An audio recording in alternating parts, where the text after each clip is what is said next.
सो hey everyone, इस video में मैं डिटेल में डिस्कस करूँगी एसएससी एमटीएस में मेरी शिफ्ट में जो पेपर आया था उसके लेवल के बारे में एंड मेरा एग्ज़ाम कैसा क्या हुआ उसके बारे में। तो चलिए शुरू करते हैं। तो पहले बात कर लेती हूँ पेपर के बारे में, उसके बाद मेरी एग्ज़ाम कैसा क्या हुआ उसके बारे में भी बात करूँगी। तो पहले मैथ और रीजनिंग से स्टार्ट करती हूँ। मैथ और रीजनिंग में मेरे शिफ्ट में जो क्वेश्चन आया था वो इजी ही, मतलब एक दो क्वेश्चन को छोड़ के इजी है, आसान ही क्वेश्चन आ रहा है। ऐसे तो एसएससी में कैलेंडर से रिलेटेड क्वेश्चन पूछा नहीं जाता है, बट रीजनिंग में कैलेंडर से रिलेटेड एंड क्लॉक से रिलेटेड भी क्वेश्चन थे। कैलेंडर से रिलेटेड 2 क्वेश्चन एंड क्लॉक से रिलेटेड भी 1 क्वेश्चन था। और मैथ्स में भी ठीक ठाक ही क्वेश्चन आ रहा है। तो मैथ और रीजनिंग में तो ज़्यादा फोकस नहीं डालूंगी, क्योंकि मैथ और रीजनिंग तो सिर्फ क्वालिफाइंग नेचर की है, तो इसमें सिर्फ क्वालिफाई करना होता है। इसके ऊपर तो काट ऑफ नहीं डिपेंड करता, तो इसलिए मैथ और रीजनिंग में इतना भी ज़्यादा नहीं फोकस करूँगी। अभी बात करती हूँ the most important things GK के बारे में। तो जीके में तो स्टैटिक जीके का वेटेज बहुत ज़्यादा है। स्टैटिक जीके से बहुत ही ज़्यादा क्वेश्चन आ रहे हैं। 4 क्वेश्चन थे फेस्टिवल से रिलेटेड, मतलब एक फेस्टिवल का नाम दे दिया गया एंड पूछ रहा है कौन सा स्टेट से रिलेटेड है ये फेस्टिवल।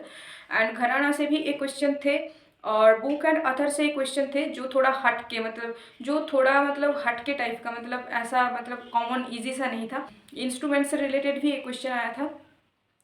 और बाकी एक करंट अफेयर्स 2023 की एक करंट अफेयर्स रिलेटेड बुक आया था। एंड बायोलॉजी से एक क्वेश्चन आया था जो कि मतलब एक इमेज देख के पूछ दिया गया कि ये कौन सा पार्ट है। फिजिक्स से भी एक क्वेश्चन आया था साउंड से रिलेटेड। और ऐसा ही मैं तो मेरे शिफ्ट को टफ भी नहीं बोलूँगी, मॉडरेट भी बोलना भी गलत हो जाएगा, क्योंकि इजी टू मॉडरेट बोल सकती हूँ, क्योंकि मैंने 4th फेब से जो भी एग्ज़ाम हुआ लगभग सभी शिफ्ट का ही मैंने एनालिसिस देखा, तो उन सभी शिफ्ट के हिसाब से तो मेरा शिफ्ट मेरे को ईजी ही लगा। मतलब जिन लोगों ने भी साल भर पढ़ाई किया, अच्छे से प्रिपरेशन किया, उन लोगों के लिए तो मतलब 5-6 क्वेश्चन छोड़ के हो जाएगा। वो सब 5-6 क्वेश्चन छोड़ के तो बाकी क्वेश्चन इजीली हो जाएगा जिन लोगों ने अच्छे से प्रिपरेशन किया, अगर सिली मिस्टेक वगैरह ना करे तो। जीके को तो मैं इजी टू मॉडरेट ही बोलूँगी। अभी बात कर लेती हूँ इंग्लिश के बारे में। मेरे शिफ्ट में जो इंग्लिश पूछा गया थोड़ा लेंदी टाइप का, मतलब पैसेज जो थे वो थोड़ा कॉम्प्लेक्स एंड पैराजेम्बल से 3 क्वेश्चन थे जो मतलब बहुत लेंदी टाइप का, टाइम टेकिंग। एंड बाकी 1 वर्ड सब्स्टिट्यूशन, इडियम फ्रेजेस 3 थे शायद। And antonym, synonym, active passive से कोई क्वेश्चन नहीं देखा गया एंड नैरेशन वॉइस से भी कोई क्वेश्चन नहीं थे। तो यही इंग्लिश को मैं बोल सकती हूँ कि इंग्लिश थोड़ा लेंदी है एंड मॉडरेट। इंग्लिश में मैंने सभी कर दी, मतलब 25 आउट ऑफ 25 ही कर दी, इसलिए मेरा इंग्लिश में मेरे को लग रहा है कि रॉन्ग अटेम्प्ट होगा ही होगा।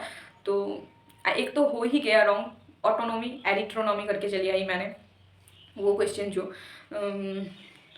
जो था ऑटोनॉमी एरिथ्रोनॉमी, दोनों में कन्फ्यूज़न था, तो लास्ट में मैंने वो रॉन्ग आंसर ही चॉइस करके चली आई। इंग्लिश में तो एक्यूरेसी के बारे में मैं कुछ भी नहीं बता सकती हूँ, क्योंकि मैंने सब अटेम्प्ट करके चली आई। तो इंग्लिश में हो सके थोड़ा ज़्यादा ही नेगेटिव मार्किंग हो जाए। एंड मैंने सोचा इंग्लिश में कि पैसेज दोबारा से पढ़ के करूँ, मतलब एक बार मैंने जब मेरा ये 2 क्वेश्चन के बाद ही पैसेज, मतलब इंग्लिश में 2 क्वेश्चन के बाद ही पैसेज आ गई, तो मैंने सोचा फर्स्ट टाइम में एक बार कर लेती हूँ और लास्ट में तो टाइम बचेगा ही, तो फिर से एक बार पढ़ के अच्छे से करूँगी, ढंग से करूँगी।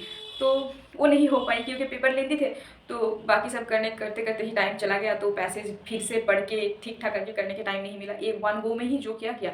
एंड बाकी पैसेज से भी रॉन्ग हो सकता है, वो 1 वर्ड सब्स्टिट्यूशन एक रॉन्ग हो गया। एंड बाकी तो या इंग्लिश का क्वेश्चन इतना भी ज़्यादा याद है नहीं, बाकी भी रॉन्ग हो सकता है। तो जीके में मेरा अटेम्प्ट तो मैंने जीके में 3 छोड़ के बाकी मतलब 22 अटेम्प्ट कर दिया। अटेम्प्ट मेरा हमेशा बढ़िया ही रहता है, ताकि एक्यूरेसी ठीक रहे या ना रहे, तो अटेम्प्ट मैंने कर दिया।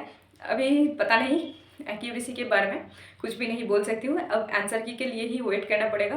आंसर की आएगा तब देखूँगी कि कितना क्या राइट और रॉन्ग हुआ। तो मेरा लगभग सब मिला के अटेम्प्ट रहा, मतलब पेपर 1 में तो सभी कर दिया, क्योंकि पेपर 1 में तो नेगेटिव मार्किंग है नहीं। एंड पेपर 2 में भी मैंने 3 छोड़ के सर्व कर दिया, इंग्लिश में सर्व कर दिया एंड जीके में 3 छोड़ के सर्व कर दिया, मतलब 47 अटेम्प्ट। अब एक्यूरेसी देखते हैं कैसा क्या होता है। एक्यूरेसी ठीक ठाक रहे तो कोई उम्मीद है, नहीं तो। और आप लोगों का एग्जाम कैसा क्या हुआ कमेंट सेक्शन में जरूर बताइए। अटेम्प्ट कितना है बताइए। और क्या द लास्ट थिंग्स। तो वीडियो अच्छी लगी तो वीडियो को लाइक कर दीजिए, चैनल को सब्सक्राइब कर दीजिए। तो आज के लिए बाय, अच्छे से प्रिपरेशन करते रहिए।